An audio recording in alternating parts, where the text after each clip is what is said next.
నమస్కారం. Reporter TV news కి స్వాగతం. హెడ్లైన్ చూద్దాం.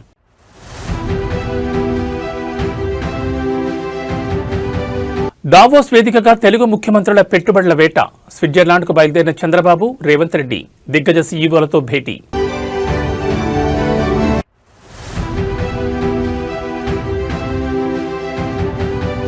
మేడారంలో హైటెక్ నిఘా. తెలంగాణ కేబినెట్ కీలక నిర్ణయాలు. జాతరలో ఏఐ డ్రోన్లు, జియో ట్యాగ్ల నిఘా.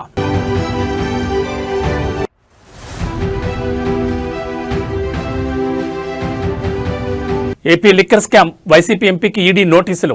ఈ నెల 23న విచారణకు రావాలని మిథున్ రెడ్డికి ఆదేశం.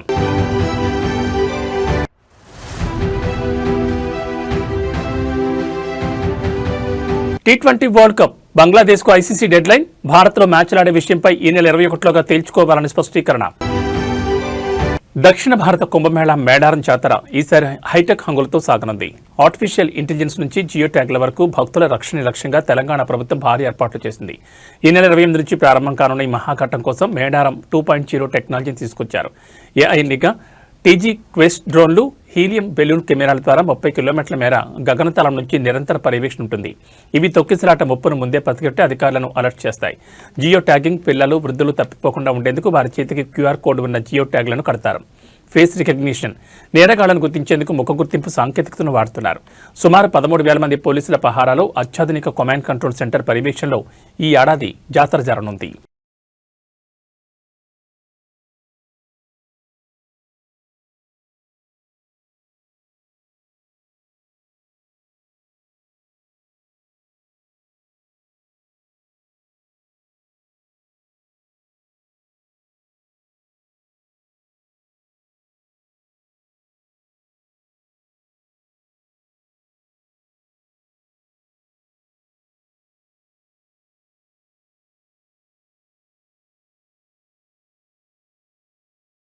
చరిత్రలో తొలిసారిగా మేడారం వేదికగా జరిగిన తెలంగాణ కేబినెట్ భేటీ ముగిసింది. ముఖ్యమంత్రి రేవంత్ రెడ్డి అధ్యక్షతన జరిగిన ఈ సమావేశంలో మున్సిపల్ ఎన్నికలు, గోదావరి పుష్కరాలు, మెట్రో విస్తరణపై ప్రభుత్వం కీలక నిర్ణయాలు తీసుకుంది.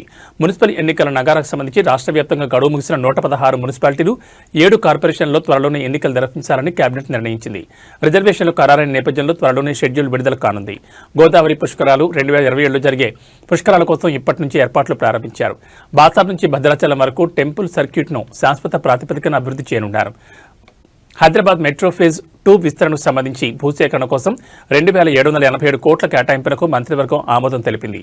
ములుగు జిల్లా రైతాంగం కోసం పొట్లాపూర్ ఎత్తిపోతల పథకానికి కేబినెట్ గ్రీన్ సిగ్నల్ ఇచ్చింది. వీటితో పాటు రాష్ట్ర వ్యాప్తంగా 14 ప్రాంతాల్లో ప్రభుత్వ సంస్థలకు భూముల కేటాయింపుపై కూడా కేబినెట్ నిర్ణయం తీసుకుందని మంత్రులు వెల్లడించారు.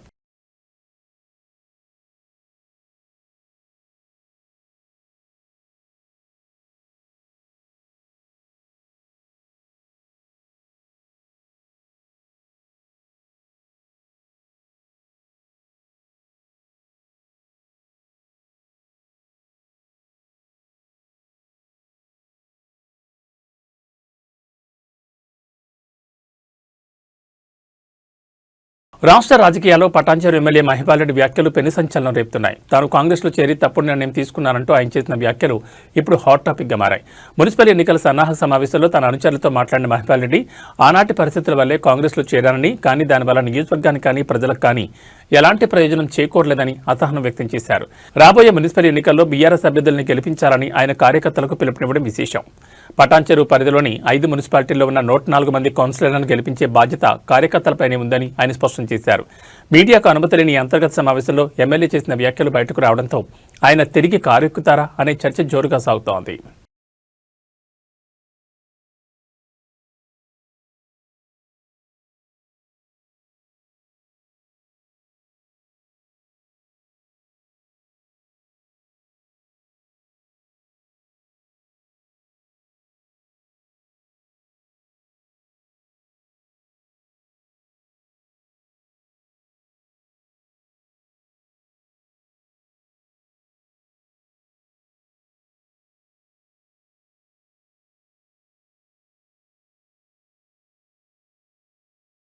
మేడారం సమ్మక్క సారలమ్మ ఆలయ ప్రాంగణంలో అభివృద్ధి పనులను ముఖ్యమంత్రి రేవంత్ రెడ్డి ప్రారంభించారు. కుటుంబ సభ్యులతో కలిసి వనదేవతలను దర్శించుకుని మొక్కులు తీర్చుకున్నారు. 251 కోట్లతో ఆధునీకరించిన గద్దెలు ఆలయ ప్రాంగణాన్ని సీఎం ప్రారంభించారు. ఈ సందర్భంగా అభివృద్ధి పనుల పైలాన్ని ఆవిష్కరించారు. తన మనవడితో కలిసి అమ్మవార్లకు నిలువెత్తు బంగారాన్ని సమర్పించి ప్రత్యేక పూజలు నిర్వహించారు.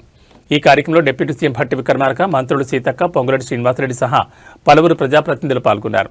మహాజాతర కోసం వచ్చే భక్తులకు ఎలాంటి ఇబ్బందులు కలగకుండా పక్కా ఏర్పాట్లు చేయాలని ఈ సందర్భంగా అధికారులను సీఎం ఆదేశించారు.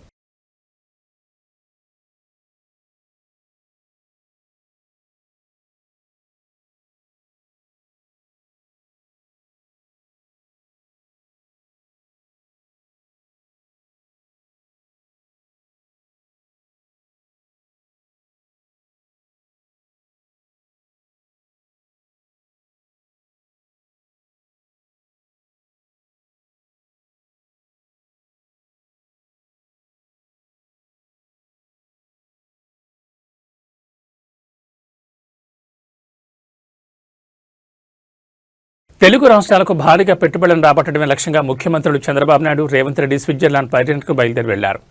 దావోస్లో నేటి నుంచి ప్రారంభం కానున్న ప్రపంచ ఆర్థిక వేదిక సదస్సులో ఇద్దరు ముఖ్యమంత్రులు వేర్వేరుగా అంతర్జాతీయ పారిశ్రామిక దిగ్గజాలతో భేటీ కానున్నారు. 36 కార్యక్రమాల్లో ఏపీ సీఎం చంద్రబాబు నాయుడు 4 రోజుల పాటు దావోస్లో పర్యటిస్తారు. పర్యటనలో భాగంగా Tata Sons chairman N Chandrasekaran, UAE ఆర్థిక మంత్రి Abdullah bin Touq Al Marri సహా పలువురు సీఈఓలతో సమావేశమవుతారు. గ్రీన్ ఎనర్జీ, ఏఐ, అమరావతిలో క్వాంటమ్ వ్యాలీ ఏర్పాటుపై చంద్రబాబు ప్రత్యేకంగా చర్చించనున్నారు. వనదేవతల ఆశీస్సులతో మేడారం దర్శనం అనంతరం సీఎం రేవంత్ రెడ్డి నేరుగా దావోస్కు బయలుదేరారు. 5 రోజుల పాటు జరిగే ఈ పర్యటనలో ఆయన Telangana next gen life sciences policy 2026-2030ని ఆవిష్కరించనున్నారు. ఏఐ ఇన్నోవేషన్ హబ్, తెలంగాణలో ఆర్టిఫిషియల్ ఇంటెలిజెన్స్ హబ్ ఏర్పాటు, మూసీ పునరుజ్జీవం, ఫ్యూచర్ సిటీ ప్రాజెక్టులకు పెట్టుబడులే లక్ష్యంగా మంత్రి శ్రీధర్బాబుతో కలిసి సీఎం రేవంత్ చర్చలు జరుపుతారు. 2 రాష్ట్రాలు ఈసారి లక్షల కోట్ల రూపాయల పెట్టుబడులే లక్ష్యంగా గ్లోబల్ ఇన్వెస్టర్ల ముందుకు వెళ్తున్నాయి. దావోస్ వేదికగా కుదిరే ఒప్పందాలు తెలుగు రాష్ట్రాల ఆర్థిక పురోభివృద్ధికి ఎలా దోహదపడతాయో వేచి చూడాలి మరి.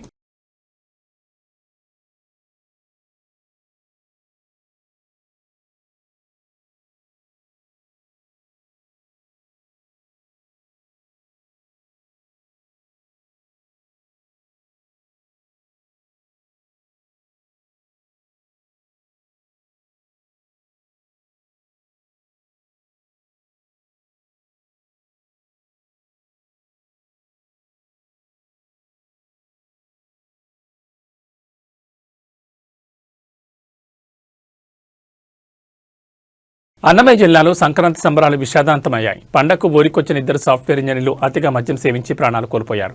కంబవారిపల్లి మండలం బండవడ్డిపల్లిలో ఈ ఘోరం జరిగింది. చెన్నై, బెంగళూరు సాఫ్ట్వేర్ ఉద్యోగాలు చేస్తున్న మణికుమార్, పుష్పరాజ్ పండగ సెలవుల కోసం స్వగ్రామానికి వచ్చారు. శనివారం సాయంత్రం స్నేహితులతో కలిసి జరిగిన పార్టీ వీరి ప్రాణాల మీదకు తెచ్చింది. పోటీపడి తాగడమే వీరికి శాపమైంది. శనివారం మధ్యాహ్నం నుంచి సాయంత్రం వరకు మణికుమార్, పుష్పరాజ్ ఇద్దరు పోటీపడి 19 బీర్ టిన్లు తాగినట్లు పోలీసులు గుర్తించారు.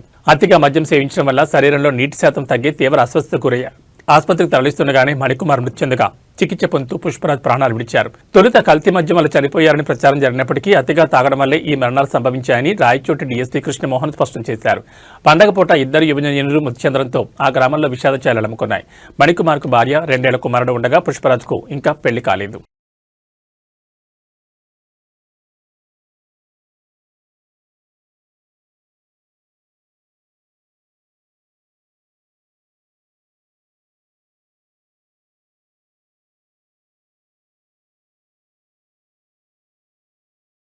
పల్నాడు జిల్లా గురజాల నియోజకవర్గంలో వైసీపీ కార్యకర్త మంద సల్మాన్ హత్య రాష్ట్ర రాజకీయాల్లో వేడి పుట్టిస్తోంది.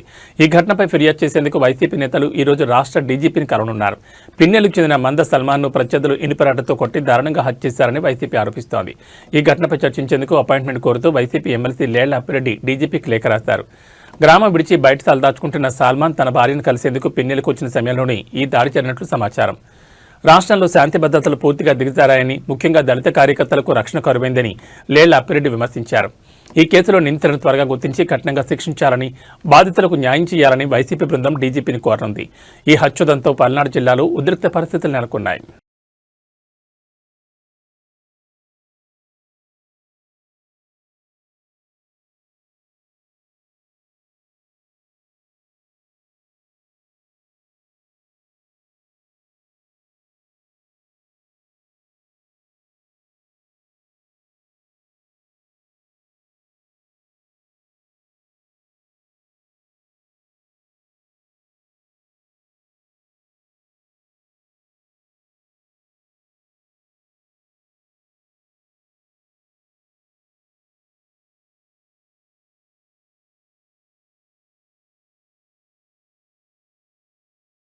ఆంధ్రప్రదేశ్ లిక్కర్ స్కామ్ కేసులో ఎన్ఫోర్స్మెంట్ డైరెక్టరేట్ దర్యాప్తును వేగవంతం చేసింది. ఇప్పటికే విజయసాయిరెడ్డికి నోటీసులు జారీ చేసిన ఈడీ తాజాగా వైసీపీ ఎంపీ మిథున్ రెడ్డిని విచారణకు రావాల్సిందిగా ఆదేశించింది. ఈ నెల 23 తేదీన ఢిల్లీలోని ఈడీ కార్యాలయంలో విచారణకు హాజరు కావాలని మిథున్ రెడ్డికి నోటీసులు పంపారు. అంతకంటే ముందే అంటే ఈ నెల 22న విజయసాయిరెడ్డిని విచారించనున్న ఈడీ ఆ మరుసటి రోజు మిథున్ రెడ్డిని విచారించనుండడం రాజకీయ వర్గాల్లో కలకలం రేపుతోంది.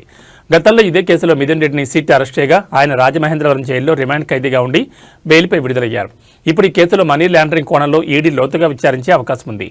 వరుసగా ఇద్దరు కీలక వైసీపీ నేతలకు ఈడీ నోటీసులు అందడంతో ఏపీ రాజకీయాలు మరోసారి వేడెక్కాయి.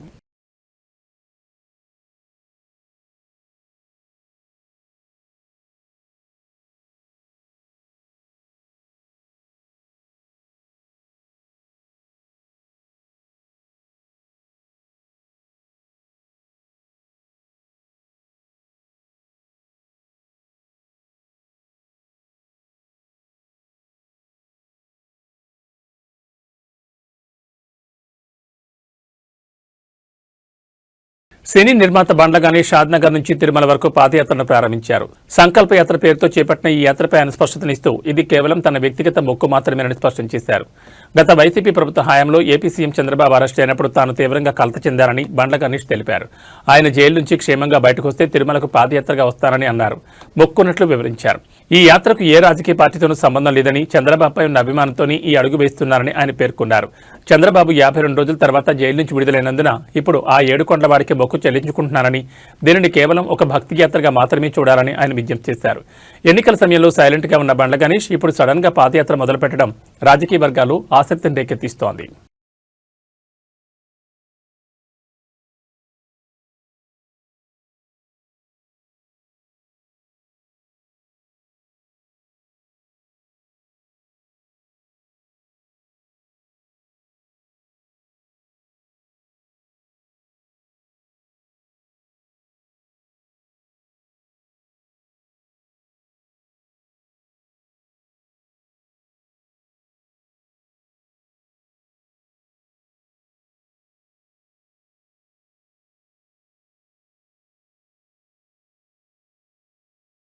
మెగా ఫ్రెండ్స్ వరుణ్ తేజ్ పుట్టినరోజు సందర్భంగా ఆయన అభిమానులకు అదిరిపోయే అప్డేట్ అందింది. వరుణ్ తేజ్ మెర్లపాక గాంధీ కాంబినేషన్లో తెరకెక్కుతున్న క్రేజీ ప్రాజెక్ట్ టైటిల్ మరియు గ్లిమ్స్ ను చిత్ర యూనిట్ అధికారికంగా విడుదల చేసింది.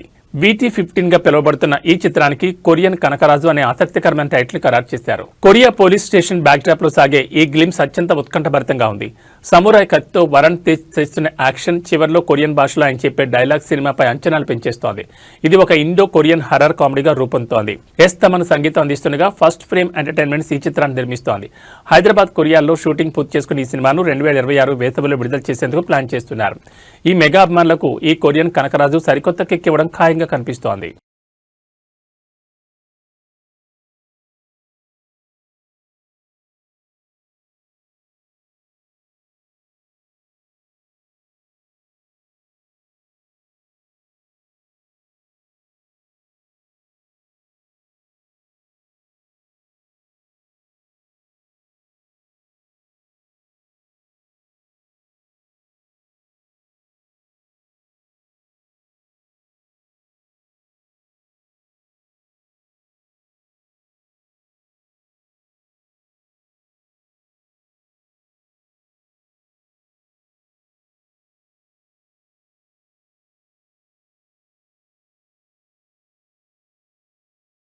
అమెరికా అధ్యక్షుడు డొనాల్డ్ ట్రంప్ సలహాదారు పీటర్ నవారో మరోసారి భారత్పై తన అక్కసు వెళ్లగట్టారు.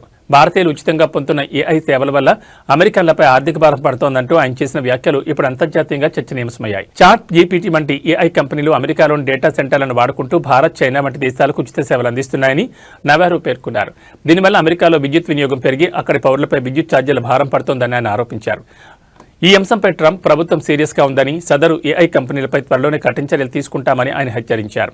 గతంలో కూడా భారత్ను హైటెక్స్ నేషన్ అని విమర్శించడమే కాకుండా రష్యా నుంచి చమురు కొనుగోలు చేయడాన్ని బ్లడ్ పనీగా అభివర్ణించి నవారో వివాదాలకు కేంద్ర బిందువయ్యారు. భారత్ను లక్ష్యంగా చేసుకుని నవారో వరుసగా చేస్తున్న ఈ విమర్శలపై భారత విదేశాంగ శాఖ ఎలా స్పందిస్తుందో వేచి చూడాలి మరి.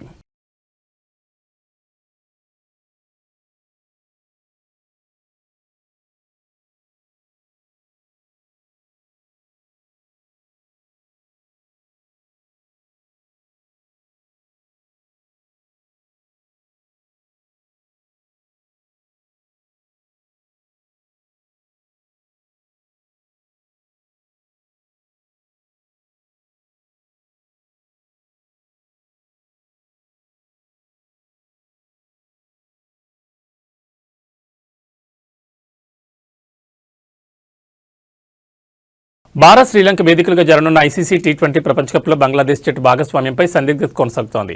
ఈ క్రమంలో బంగ్లాదేశ్ క్రికెట్ బోర్డుకు ఐసీసీ కీలక గడువు విధించింది. భారత్లో మ్యాచ్లు ఆడే విషయంపై ఈ నెల 21లోగా తుది నిర్ణయం చెప్పాలని ఐసీసీ డెడ్లైన్ విధించింది. షెడ్యూల్ మార్పుకు ఐసీసీ ససేమిరా అంటోంది. బంగ్లాదేశ్లో మైనార్టీలపై దాడుల నేపథ్యంలో భారత్లో తమ ఆటగాళ్లకు భద్రతపై బీసీబీ ఆందోళన వ్యక్తం చేస్తోంది. తమ మ్యాచ్లను శ్రీలంకకు మార్చాలని కోరుతోంది. భారత్లో బంగ్లా జట్టుకు ఎలాంటి ముప్పు లేదని, సెక్యూరిటీ రిస్క్ అసెస్మెంట్ ప్రకారం భద్రత తక్కువ నుంచి మధ్యస్థంగానే ఉందని ఐసీసీ భరోసా ఇచ్చింది. ఒకవేళ బంగ్లాదేశ్ తప్పుకుంటే ఆ స్థానంలో స్కాట్లాండ్ను టోర్నీలోకి తీసుకునే అవకాశం ఉంది. షెడ్యూల్ ప్రకారం ఫిబ్రవరి 7న కోల్కతాలో వెస్టిండీస్తో బంగ్లాదేశ్ తొలి మ్యాచ్ ఆడాల్సి ఉంది. మరి ఈ నెల 21లోగా బీసీబీ ఎలాంటి నిర్ణయం తీసుకుంటుందో చూడాలి. మరి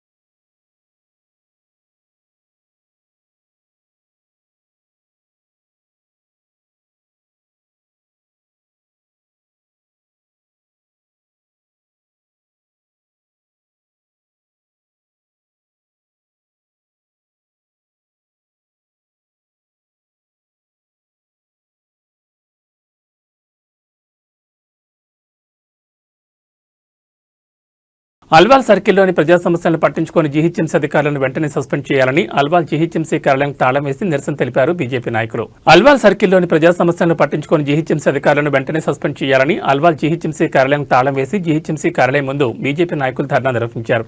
ఈ సందర్భంగా డిప్యూటీ కమిషనర్ను కార్యాలయంలోకి వెళ్లకుండా అడ్డగించి నిరసన తెలిపారు. ఈ సందర్భంగా వారు మాట్లాడుతూ అల్వాల్ సర్కిల్లో ఎక్కడ సమస్యలు అక్కడే ఉన్నాయని, ముఖ్యంగా చెరువుల్లో గుర్రపడెక్క పేరుకుపోయి దోమల పడితే ఎక్కువగా ఉందని, దోమల వల్ల ప్రజలు చిన్నపిల్లలు అనారోగ్య సమస్యలు ఎదుర్కొంటున్నారని తెలిపారు. అలాగే జీహెచ్ఎంసీ ప్రజావాణిలో సమస్యలపై వినతి పత్రాలు ఎన్నిచ్చినా కూడా పట్టించుకునే నాదుడే లేడని ఆవేదన వ్యక్తం చేశారు. అల్వాల్ సర్కిల్లో రోడ్లు మొత్తం గొంతలమయంగా ఉన్నాయని, అక్రమ నిర్మాణాలు జరుగుతున్నా కూడా పట్టించుకోవడం లేదని ఆవేదన వ్యక్తం చేశారు. ఈ కార్యక్రమంలో అల్వాల్ సర్కిల్ బీజేపీ నాయకులు, కార్యకర్తలు పెద్ద సంఖ్యలో పాల్గొన్నారు.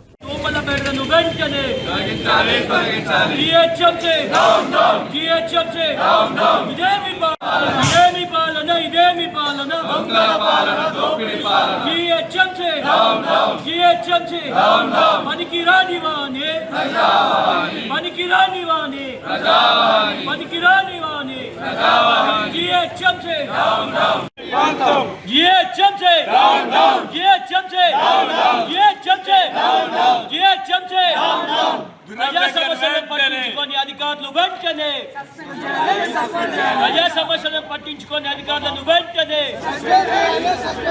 జీహెచ్ఎంసీ ప్రజా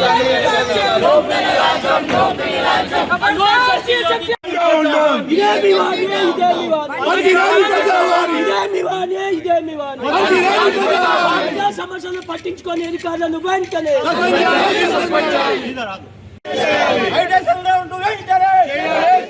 ప్రజా సమస్యలను పట్టించుకొని అధికారులను వెంటనే ప్రజా సమస్యలను పట్టించుకొని అధికారులను వెంటనే లోని జీహెచ్ఎంసీ అవినీతి అంతం ప్రజా సమస్యలను పట్టించుకొని జీహెచ్ఎంసీ అధికారులారా ఇదేమి రాజ్యం ఇదేమి రాజ్యం ఇదేమి పాలన ఇదేమి పాలన ఇదేమి వాణి ఇదేమి వాణి చూస్తున్నాము. అల్వాల్ సర్కిల్లోని మున్సిపల్ ఆఫీస్లో ఏమి పనులు జరగట్లేవు. మన దోమల బెడద మొత్తం టూ మచ్ ఉన్నది. మళ్ళీ అల్వాల్లోని ప్రతి చెరువులోని గుర్రపడెక్కలు ఇంతవరకు క్లియర్ చేస్తలేరు. ఎన్నిసార్లు ప్రజావాణిలో ఇచ్చినా కానీ ఏమి పనికిరాని పాలన అయిపోయింది. మన జిహెచ్ఎంసీ కమిషనర్ గారికి ఈరోజు ప్రత్యేకంగా విజ్ఞప్తి చేసుకుంటున్నాం. జిహెచ్ఎంసీ సెంట్రల్ కమిషనర్ గారికి అల్వాల్ సర్కిల్లోని ప్రజా సమస్యలను వెంటనే తీర్చాలని కోరుతున్నాము. అందరికీ నమస్కారం. ఈవేళ మున్సిపాలిటీ ఆఫీస్ ముందుగా మేము ధర్నా చేయడం జరుగుతుంది. ఇది అల్వాల్ సర్కిల్ ఉన్న ప్రాబ్లమ్స్ అన్ని పరిష్కారం చేయాలని పాత కమిషనర్ ఎలాగా చేయకని వెళ్ళిపోయారు. కొత్త వాళ్ళు వచ్చారు, వాళ్ళు కూడా పట్టించుకొని మా బాధలన్నీ పట్టించుకుంటారని, మా బాధలన్నీ తీరుస్తారని ఈ అల్వాల్ మన బుల్లారంలోన సెలెక్ట్ ఆఫీస్ నుంచి బుల్లారం బజార్ వరకు రోడ్డు వర్షం వచ్చిందంటే అది ఒక గుండంలా తయారైంది. అల్వాల్ హైటెన్షన్ రోడ్లో కూడా ఇక్కడ మొదలు పెడితే లాస్ట్ వరకు గుంతలు నీరు నిండిపోయి ఉన్నది. పిల్లలకు తీసుకొని వెళ్ళిన మా మహిళలు, బళ్ళతోని పిల్లల స్కూల్ నుంచి తీసుకొచ్చిన మహిళలు పడిపోవడం జరుగుతుంది. ఇవన్నీ అలవాళ్ళ ఎన్నెన్ని సమస్యలు ఉన్నాయి. ఈరోజు అల్వాల్ సర్కిల్కి చెందిన బీజేపీ సీనియర్ నాయకులు, బీజేపీ కుటుంబ సభ్యులు అందరం ఈరోజు జిహెచ్ఎంసీ ఆఫీస్ ముంగట కూర్చొని కమిషనర్ గారిని ప్రశ్నించడానికి వచ్చామన్నమాట. ప్రజా సమస్యలు తీర్చలేని ఒక అధికారులు మీరు ఎందుకండి మాకు మరి ప్రజల దగ్గర నుంచేమో పన్నులు తీసుకుంటారు, వాళ్ళు ఏమేమి కట్టించుకోవాలో కట్టకపోతేనేమో ఫైన్లతో సహా తీసుకుంటారు. మరి ఇప్పుడు మీరు ప్రజా సమస్యలు తీర్చట్లేరు కదా, మరి అదే ఫైన్లతో సహా ప్రజలకి వాపస్ ఇస్తారా? మొన్న రేవంత్ రెడ్డి అన్నాడు కదా ఏమనేసని, బండి చలాన్లు ఏమైనా ఉంటే మన పబ్లిక్ అంట అకౌంట్ లింక్ పెట్టాలంట. మరి ఈరోజు మీరు ప్రజా సమస్యలు తీర్చలేరు కదా, తీర్చినప్పుడు మరి అధికారులు మీరు కూడా ప్రజల అకౌంట్కి డైరెక్ట్ లింక్ పెట్టండి. మీరు తీర్చలేని సమస్యలను మీ జీతాలు మొత్తం ప్రజలకు వాపస్ ఇవ్వండి. మన అల్వాల్ సర్కిల్ జిహెచ్ఎంసీ కార్యాలయాన్ని దిగ్బంధం చేయడం జరిగింది. ముఖ్యంగా ఒక ప్రజావాణిని పెట్టి పనికిరాని వాణి అది. ప్రజావాణిలో ఎన్నిసార్లైనా మనం ఏ విధమైన రిప్రజెంట్ చేసినా తీసుకోవడం డస్ట్బిన్ వేయడం, తీసుకోవడం డస్ట్బిన్ వేయడం. ఏ ఒక్క సమస్య పరిష్కారం చెప్పిందో అధికారులను అల్వాల్ సర్కిల్ జిహెచ్ఎంసీ తరఫున మేము ప్రశ్నిస్తున్నాం. మన సర్కిల్లో ముఖ్యమైనది దోమల బెడద, కుక్కల బెడద. ఏ విధంగా ఉందో ప్రతి ఒక్క సాయంత్రం 6 గంటలైతే మనం ఈ అల్వాల్ చెరువు పై నుంచి ఎవరో నడుస్తారా? అధికారులు వచ్చి మీరు మాతో వచ్చి చూడండి. అధికారులకు మేము ఒక్కటే విజ్ఞప్తి చేస్తున్నాం, ప్రజావాణిని పెట్టిరు, అది పనికిరాని వాణి అయిపోయింది. ప్రజా సమస్యలు పట్టించుకోండి అధికారులు. మీకెందుకు ప్రజలు కట్టే పన్నులతోనే జీతాలను తీసుకొని అధికారులారా ప్రజా సమస్యలను పట్టించుకోవడంలో ముందుండని ప్రతి ఒక్కరికి అల్వాల్ సర్కిల్ బీజేపీ తరఫున హెచ్చరిస్తున్నాం. రాబోయే రోజుల్లో మీరు రోడ్ల పైన గుంతలు పూడ్చరు. ఈరోజు అల్వాల్ సర్కిల్ 3 డివిజన్ల నుంచి మన 3 ప్రెసిడెంట్లు అజయ్ రెడ్డి, శ్రీధర్ రెడ్డి, కార్తిక్ గారు, మేము సర్కిల్ సీనియర్లు అందరూ వచ్చి మేము ధర్నా ఎందుకు చేస్తున్నామంటే, అల్వాల్ చెరువులోని గుర్రపు డేకకు 32 లక్షల రూపాయలు శాంక్షన్ అయింది. అవి ఎక్కడ వినిపారు నిధులు తెలియదు. అదే ఓల్డ్ అల్వాల్ చెరువు కూడా 30 లక్షలు శాంక్షన్ అయ్యి అవి కూడా ఎక్కడ పోయినా తెలియదు. హైటెన్షన్ రోడ్డు పంచిన 4,28,00,000 శాంక్షన్ అయింది. శాంక్షన్ కూడా 4 months అవుతుంది. అవి కూడా డైవర్ట్ అవుతున్నాయి మాకు తెలిసిన విషయము. ఇంకోటి సెలెక్టాస్ నుంచి కల్లుకొంపటి వరకు రోడ్డు అస్తవ్యస్తం తయారైంది. రాత్రి పూట చాలా కింద పడిపోయి చనిపోవడం జరిగింది కొన్ని జాగ్రత్తలు. ప్రజావాణి ప్రతి వారం కూడా మేము కంప్లైంట్ ఇస్తూనే ఉన్నాము, ఏది పట్టించుకోవడం లేదు. మరి ప్రజావాణి ఎందుకు ఉందో మాకు అర్థమైతే లేదు. ఏది చెప్పినా ప్రజలు ఇబ్బంది పెడుతున్నారు. ప్రతి కాలనీ ప్రెసిడెంట్ మాకు వచ్చి కంప్లైంట్ జరిగింది. మీరైనా పట్టించుకోరు, బీజేపీ తరఫు నుంచి కనీసం మాకు హెల్ప్ చేయాలని చెప్తే ఈరోజు వాళ్ళ తరఫు నుంచి మేము ఇవి బులెటిన్ విశేషాలు. మరో బులెటిన్లో మళ్ళీ కలుసుకుందాం. నమస్కారం.